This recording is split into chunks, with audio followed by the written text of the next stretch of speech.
అలా వైసీపీ దారుణమైనటువంటి పద్ధతులు వ్యవహరిస్తా ఉంది. ఎంత నీచం అంటే అసలు జగన్మోహన్ రెడ్డికి మనసుందా నేను అడుగుతా ఉన్నాను. అంటే ముస్లిం సమాజాన్ని మభ్య పెడితే అబద్ధాలు చెబితే ఈనేటువంటి పరిస్థితుల్లో ఉన్నారా? అంత చైతన్యవంతంగా లేరని అనుకుంటున్నాడా జగన్మోహన్ రెడ్డి? ఈ రోజున నువ్వు ఆ రోజు సిఏఏ గాని ఎన్ఆర్సీ గాని 370 గాని ఆర్టికల్ ట్రిపుల్ తలాక్ గాని పార్లమెంట్ లో చట్టాలు చేస్తున్నప్పుడు ఏ ఒక్క సవరణ అడిగినటువంటి పాపాన జగన్మోహన్ రెడ్డి పోలేదు. నిర్దాక్షణంగా వాళ్ళ ఎంపీలకు విప్పించి ఓట్లు వేయించినటువంటి పెద్ద మనిషి.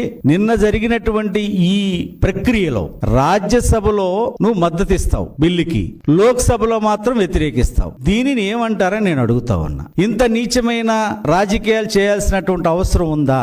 ఈ రోజున నువ్వు లోక్సభలో నీ బలం అవసరం లేదు, రాజ్యసభలో బలం అవసరం అనేటువంటి ఉద్దేశంతో ఈ రోజు రాజ్యసభలో మద్దతు ఇచ్చినటువంటి నిన్ను ఈ ముస్లిం సమాజం నమ్మే పరిస్థితి లేదు. నీ ప్రభుత్వ హయాంలో బడ్జెట్ లో 1000 కోట్లు పేపర్కు చూపించి ఒక్క రూపాయి కూడా మైనార్టీ కార్పొరేషన్ కి ఇచ్చినటువంటి పాపాన పోలేదు. ఒక్క మా బిడ్డను విదేశాలకు పంపించినటువంటి పాపాన పోలేదు. విజయవాడ నగరంలో హజ్ హౌస్ చంద్రబాబు నాయుడు గారు శంకుస్థాపన చేస్తే ఆ జీవోను కూడా రద్దు చేసిన వ్యక్తి జగన్మోహన్ రెడ్డి. అంటే ముస్లింలకు ద్రోహం చేసింది ఎవరైనా ఉంటే రాష్ట్ర చరిత్రలో అది ఒక్క జగన్మోహన్ రెడ్డి అనేటువంటి విషయం ముస్లిం సమాజానికి తెలిసే 2024 సార్వత్రిక ఎన్నికల్లో నీకు 11 సీట్లకు పరిమితం చేశారు. అన్ని వర్గాలను మోసం చేశారు. అన్ని వర్గాలకి బడ్జెట్ లోనేమో మీరు 1000 కోట్లు చూపించటం, నవరత్నాల్లో మీరు తీసుకోమని చెప్పటం అనేది ఇది దారుణమైన విషయం.